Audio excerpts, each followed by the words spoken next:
to bring the latest updates, stories, and some delightful whatnots from our community. Our show is jam-packed today with our Mississippi Moments with Sydney Lamb recalling earning respect from this Vietnamese crew by learning about their culture, and our news wrap with Amari Anderson reporting on Hattiesburg New Bakery, Loblolly. And to make things even more exciting, we have a guest for you, Jenna Dittman, discussing the latest innovation of IME DEI. Trust me, you don't want to miss this. Sponsorship for Southern Miss Today comes from Mississippi Beverages. Mississippi Beverages provides water, water coolers, and coffee service throughout South Mississippi. Take half of your weight in pounds. That's how many ounces of water you need a day. Mississippi Beverages can help you reach that goal by delivering fresh water to your door. To get more information or to set up a cooler and water delivery, you can call Mississippi Beverages at 601-271-2420, or you can find them online. Join Southern Miss Radio on Sunday mornings from 6 a.m. till noon for Sunday Brunch. You'll get jazz and swing music from artists as wide-ranging as Bix Beiderbecke to Brad Meldau, from Dippermouth himself to Esperanza Spalding. But relax, you don't need to know anything about the music to enjoy it. It's a great way to wake up on Sunday morning. Sunday Brunch from 6 a.m. until noon on Southern Miss Radio. Welcome back to our news segment. For our USM campus news, Southern Opera and Music Theater presents Amal and the Night Visitors. The holiday classic Amal and the Night Visitors come to USM Mononi Performing Arts Center Auditorium for 2 performances only, November 2nd at 7:30 p.m. and November 5th at 2 p.m.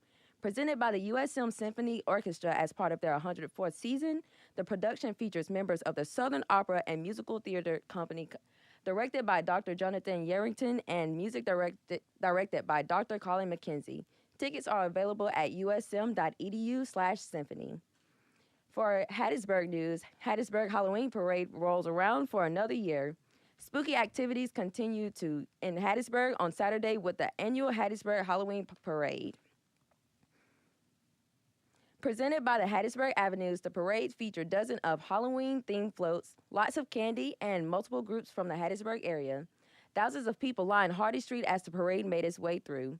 The parade started at Parkways Heights Methodist Church and ended at South 13th Avenue. An after party was held at Kagan Farrell.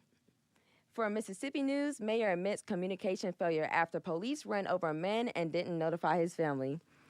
The mayor for Jackson, Mississippi, blamed a communication failure for a botched investigation that kept a woman from learning that her missing son had been killed by a police officer and buried in a pauper's field. Mayor Lumumba made his first public comment on Thursday about the case in his annual State of the City speech, admitting mistakes and promising changes, but also saying that there are no indications of police misconduct or malicious intent against the dead man, Dexter Wade, for his family. It is tragic to lose your child. It is tragic to suffer the consequences of having to bury your child before you pass. But to add insult to that trauma, it is even more difficult to not have the ability to have a proper burial for your child, Mayor said. And for that, we regret a circumstance that Mr. Wade's family had to deal with. Details of the case triggered a shocked and angry response in the city and across the country. The police department has yet to comment on it. A city spokeswoman attempted to explain in a brief statement late Wednesday why Wade's mother wasn't told until August about her son's death 5 months earlier. Even after the mayor's speech, it remains unclear what exactly went wrong. National news, Matthew Perry, one of the stars of Friends, has died at the age of 54. Law enforcement and sources tell us that the actor was found Saturday in Los Angeles' home area, where it was announced that it appeared that he has drowned. Other sources say first responders rushed over on a call for a cardiac arrest. It is unclear where exactly on the grounds this has happened. Sources say he was found in the jacuzzi at his home and were told that there were no drugs found at the scene, nor were there no foul play involved. Perry is most famous for his role as Chandler Bing on the hit 90s sitcom, which ran for 10 seasons, Friends. His character was a fan fave, and so was his performance. May he rest in peace. That's your news update from Southern Miss Today. Next, we'll have the latest in sports and weather, so stay tuned, and we'll be back from a word from our sponsors. Sponsorship for Southern Miss Today comes from Mississippi Beverages. Mississippi Beverages provides water, water coolers, and coffee service throughout South Mississippi. Take half of your weight in pounds. That's how many ounces of water you need a day. Mississippi Beverages can help you reach that goal by delivering fresh water to your door. To get more information or to set up a cooler and water delivery, you can call Mississippi Beverages at 601-271-2420, or you can find them online. Imagine being denied an apartment because of housing discrimination. It's so wrong. But who has the power to stop this? You do. The law is on your side. If you've been discriminated against because of race, color, religion, sex, national origin, disability, or familial status, file a complaint with HUD. Fair housing is your right. Use it. Visit HUD.gov/fair housing, a public service message from HUD and the National Fair Housing Alliance. Welcome back with our action-packed sports segment. Let's dive into the latest scores, highlights, and sports. Get your jerseys on because it's game time. 15 victories shine on women's tennis Golden Eagle Invitational. Day one of the inaugural Golden Eagle Invitational witnessed the Southern Miss women's tennis team securing 11 wins and 4 wins on day two. It was an exceptional day for the Golden Eagles, clinching 11 victories. Zen, Angelina, and Melania delivered standout performances, advancing to the main draws final in singles. Additionally, 2 of our double teams reached the semifinals, stated head coach. Zen Lim commenced the morning with a triumph over Stasia of North Alabama, 6-3 and 6-4. She further secured a win against Alice of ULM, scoring 6-1, 6-3, advancing to the main draw finals, but fell to Irene Artigas of Jacksonville State on day two with a score of 5-7, 7-6, and 10-5. Alyssa Richard came close to reaching the main draw finals, defeating Marta Serra of North Alabama, but succumbed to Irene Sartigas with a score of 62 and 6-4. Angelina Blenova progressed to the finals with victories over Kate of UNO and Giovanna Piera of ULM, achieving scores of 6-3, 6-0, but fell to defeat in the main draw against Adea of North Alabama on day two. Melania Boshkevich also had an impressive opening day, triumphing over Thaisa of Southern Louisiana and Marcia of Jacksonville State, scoring 6-3, 6-3, but Emma Ansorge of North Alabama emerged victorious on day two. This has been your sports segment for today. Head over to southernmiss.com to keep up with all the Golden Eagle sports activities. As for our weather today, first thing you'll notice is the wind, which is increasing and shifting from south to north. That's already cooling things down on the northern end of the area, but overall things will remain fairly consistent today as this little sun we see today tries to overcome the clouds and cold air. That means we're actually as warm as we're going to get at sunrise and will steadily fall from the upper 60s after sunset. Cloud cover will keep us as a bit warmer overnight, but we'll still fall into the mid-40s by tomorrow morning. Afternoons will fall much further than 58 degrees through Tuesday and Wednesday, but our mornings will be dry and frigid. A bit of frost is expected Wednesday and Friday mornings as lows fall into the 30s, and at least one will fall into slightly below freezing, bringing our first freeze of the season. However, if you're a fan of the warmer weather, this cold snap won't even last through the end of the week, as we'll be back to average about 75 degrees by Friday. We do sadly continue our drought weather with no rain expected for the next 2 weeks. And this has been your weather forecast for this week. Up next, we have Mississippi Moments, produced by the Center Oral History and Cultural Heritage by Louise Lynch, remembering how people of Waveland proved to be an invaluable source. Check it out.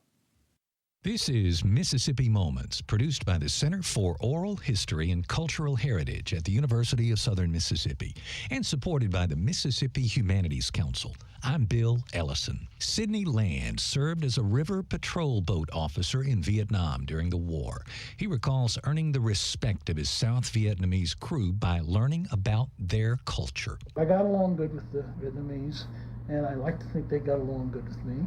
I sympathized with them. But I also knew right off that the people who came in and said, I'm an American and this is the way we should do it, and I'm right and you're wrong, don't get anywhere. My personality is a little bit laid back anyway, so it just fit right in. Luckily, I had been taught men in Vietnam, if they're very friendly, they like to hold hands. So the first time somebody holds your hand and you're an American, if you jerk away, because that would be our natural reaction, That guy from then on may not like you because he thinks you don't like him.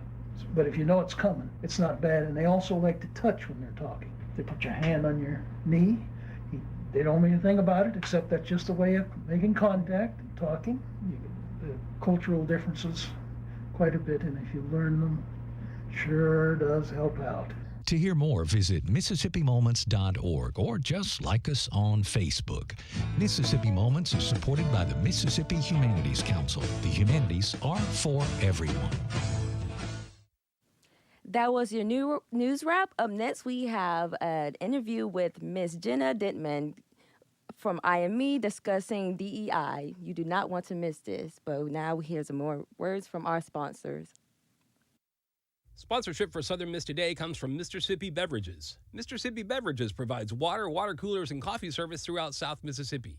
Take half of your weight in pounds. That's how many ounces of water you need a day. Mississippi Beverages can help you reach that goal by delivering fresh water to your door. To get more information or to set up a cooler and water delivery, you can call Mississippi Beverages at 601-271-2420, or you can find them online.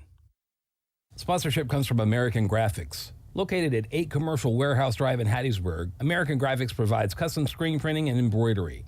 They can be reached by phone at 601-602-2277, and the website is goamericangraphics.com. American Graphics, printing at its finest. Welcome back. Now, please give a warm Golden Eagle welcome to our guest, Jenna Dittman. How are you, Miss Jenna? I'm good. How are you? I'm great. Can you tell us more about yourself? So I am a third-year graduate student in the Masters of Anthropology program, and I'm also the graduate assistant, the inaugural graduate assistant for the International Student and Scholar Services at USM. All right, so tell us about DEI. So I wanted to give this little metaphor that LinkedIn provides. The D in DEI stands for diversity, of course, and diversity is as simple as being invited to the party. And equity is providing a ramp to the door or having various resources or accommodations for everyone to enjoy being at that party, like being offered a lactose-free drink if you're lactose intolerant, or having vegan, vegetarian, or even halal options. Nice. And that is equity. Inclusion is being offered to dance or being offered to set up, clean up. And then the thing that I want to add in DEI is a sense of belonging. And belonging in this metaphor is being invited to pick music, decorations, or even who is invited. So diversity is the bare minimum, and feeling belonging or having a celebrated identity is ideal. When we talk about DEI, we usually use it in reference to the workplace, having equal opportunity. But DEI, as of recently, has become this public debate and thought, especially in southern states, in the U.S., southeast states in the U.S., especially Most for definitely. especially for institutions of higher learning. Yeah, and I think that if we just break down the word diversity, divi is Latin for separated or parts divided. And so even when we just say the key word or used often word diversity, we are basically saying divided people. Right. And I think something that not a lot of people know is Divi in Hindu is the name for very bright or sunlight glow. And that is what I would like That's beautiful. Right? I would like to associate diversity with that more, because in order to have diversity, you have to have vibrancy in the room. You have to have voices that not only speak, but they promote learning and educating everybody on their culture and what they believe in, things like disability or accommodations. And so this initiative in my research is basically to invite graduate students into the conversation of what DEI looks like at USM, but how we as a campus and as a community can collectively work to not only promote DEI resources, but just promoting events and what inclusive teaching strategies may look like. And so I'm really looking for graduate students who would be interested beyond DEI, beyond culture, beyond community, to really come into the conversation and say, hey, we don't have to agree on a lot of things, but we can celebrate each other and we can work together to make this place, make our community more beautiful, make our community more effective, and especially impactful for the students going forward. Definitely, especially being included, for mental health. There's been a lot of that kind of being on the whack side lately, and I think that will definitely help improve, inclusion. Inclusion, I feel, is important for mental health. Find your people, find your communities, the people that you can connect with to keep your spirit uplifted. But how did this idea come about? What was the origins of this new DEI? So since I've been at USM, I've worked in only underserved populations. I was the GA at TRIO, which focuses on first-gen student with disabilities, student success services, and then I worked at IME, of course, which promotes all different types of underserved, under-resourced communities. And now working at the International Center, I've kind of just seen this theme of these communities being so passionate about what they do, passionate about working beyond USM and working in communities beyond what they identify with. But the institution not necessarily providing the resources or not giving these students a wide enough window to have these opportunities be presented to them. And a part of it is just getting the word out there. Part of it is the wider community of Hattiesburg being affiliated with USM. And I know that as a student who is part of multiple underserved communities, a student that is a minority, I also feel this strain as well on my own identity. And so I can speak for just myself, but I've witnessed many students experience what you were talking about. Their mental health is affected. If you don't have halal options, you can't eat, you can't do your work. You're focusing on your stomach growling. Right. And if you don't have a ramp to walk up, of course you're going to be late to class. If you don't have elevators, get in trouble all the time for something they can't control. And for this university being the self-ordained most diverse public university in Mississippi, I think it is really important for us to live up to our own standards. Right. And especially our faculty and administration and staff who support these resources to the students, really just to get them involved in the conversation, I think is really important. Right.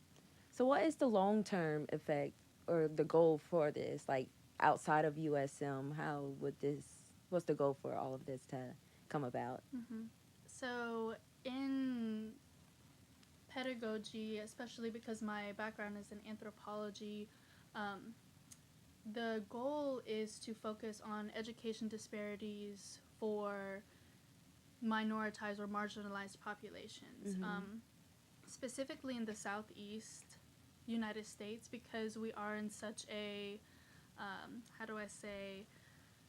politicized area when it comes to education. And I'm just going to talk very broadly about this. As an anthropologist, I would like to compare and contrast different public universities that have similar initiatives and similar demographic populations in this region, and compare what programs are being really used, what the funding looks like for these programs, the overall impact, the retention rates, especially the retention rates for faculty and administration that are part of these marginalized communities too, because I think it is important for the students to see themselves represented in their leadership Most definitely. as much as they are in their own communities.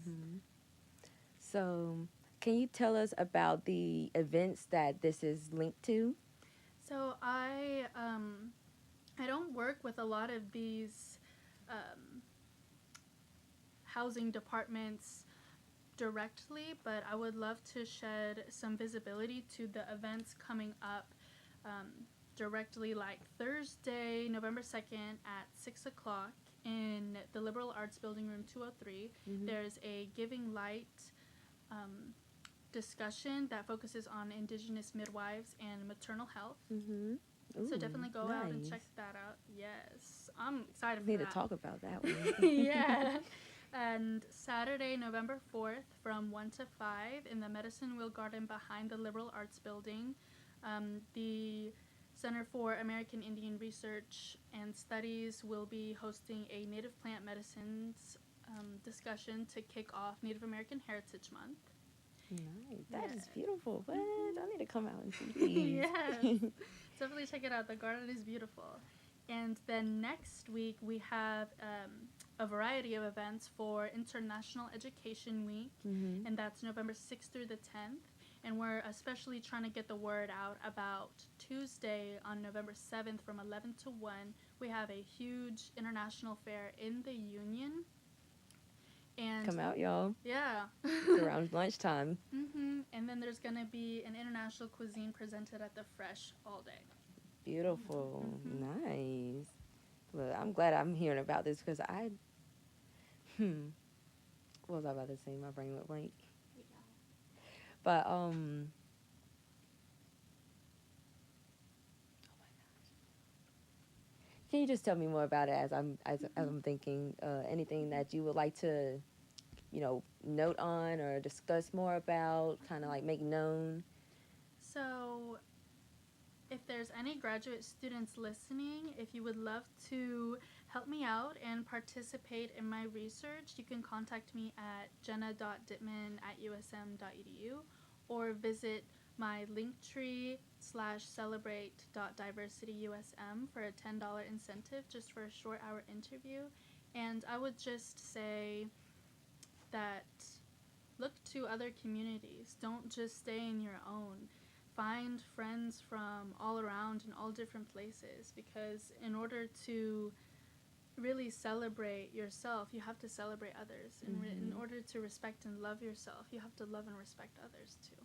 And that's it. So is the point of all of this, is it kind of more on a spiritual basis if you kind of look at it?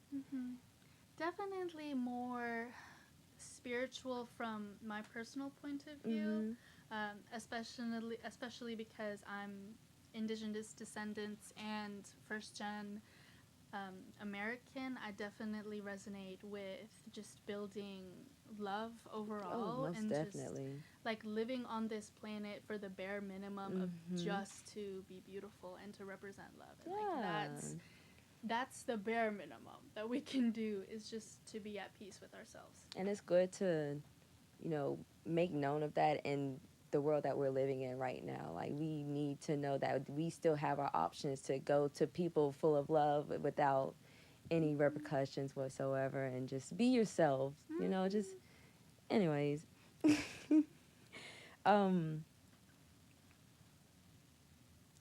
So is this just a one-time event? Is this an event, or is this more of a new being involved work? This is a long-term project that I've been working on for the past 2 years in collaboration with those offices we talked about earlier. So IME, ISSS, ADA, the Office of Diversity, Equity, Inclusion. I'm trying to come to all of these events and in conversation with these offices to get students to participate, not necessarily just in my research, but coming to the events and feeling their community, because who wants to experience college in their dorm room the whole time, No. And to get the bigger word out about worldly topics too. I mean, we know that there's wars going around all around the world, and there's students at our university who identify with these populations, have families in these countries, and we really needed to provide support, if not just saying, hey, we're here if you need somebody, like, talk to me, let's, we don't even gotta talk, we can just hold hands, I don't care, but, like, really just trying to provide that sense of community to these students. Okay. I had a question. It's coming back. Have you, like, made any statistics, like, that you observed from students that had this opportunity given to them? Have you seen, like, a statistics of, like, a success rate of your goal, or? So there's a public site, I think it's called Campus Factual, that has all of the demographics from pre-COVID 2020 for only the demographics regarding race, gender, and disability, and then international graduate, undergraduate demographics. But we don't really focus on statistics such as who is self-identified LGBTQIA, or who identifies with an indigenous background, or who is all of these different other identities that play into the retention rate of students at USM. And to put graduate students into perspective, we only have a few statistics regarding graduate students, which are just like race and gender. And so I think it'd be really interesting doing this research if I could kind of broaden that statistic. And I know that I'll only be having 12 interviews, but I mean, just to say that there's populations out here that we're not even accounting for, that is definitely a possibility. And I think that with the update of the demographic statistics at USM, we'll be able to understand a little bit more about our students here and what they need, and who to go to talk to about how to change these, or how to get that administrative support behind us as well. Well, thank you so much, Ms. Jenna, for this beautiful insight on DEI and everything that's included within this information. Up next, we have our news wrap by Amari Anderson reporting on Hattiesburg News Bakery, Loblolly Bakery. Check it out.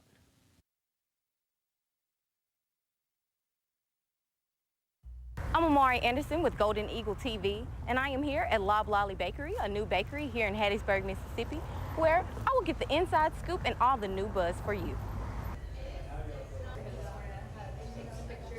One of my favorite things in particular is just the sense of community that this place has seemed to develop, even just 5 weeks in. And we have a lot of regulars already, and people feel really comfortable here, and that's been really, really wonderful. We really kept our prices pretty much at what it should be, as like a normal price range. We've tried to keep all of our pastries below that like $5-6 threshold, because we want things to be accessible. So this right here is a Loblolly treat. It's actually the tree trunk. So if you cut it open, that's the pine. We're in what's called the Pine Belt, and so the most popular tree around here is called the Loblolly pine. It's highly it's a very good growing tree, very popular in the production of like lumber and everything, and so it's a native tree as well. So keeping it local and native. Yeah, Robert's sense of community has always very much been the forefront of what he's trying to do with opening all of these restaurants in this town, and I think that choosing the Loblolly logo and the name really is just an homage to the area that he's from and that we're in and that we're trying to make better. Loblolly Bakery is owned by Robert St. John, a Hattiesburg native who is trying to better the community. Loblolly has that at-home feeling where students and locals can stop by for a fresh pastry or some coffee. Studying is walking distance from campus, and it's not crowded. This has been Amari Anderson with Golden Eagle TV. Thanks for watching. Thank you for listening to Southern Miss Today on Southern Miss Radio, and thanks to our audio engineer, Ashante, and our video producer, Michaela, for keeping this bird flying. Big shout out to our assistant producers, Shylin and Huey, executive producer, Miss Whitney, program director, Shania, and our general manager, Dr. Martin. That wraps up our show for Southern Miss today. Thank you for tuning in, and remember, soar high to the sky and fly, eagle, fly. I'm your host, Dondria Burris, signing off for now.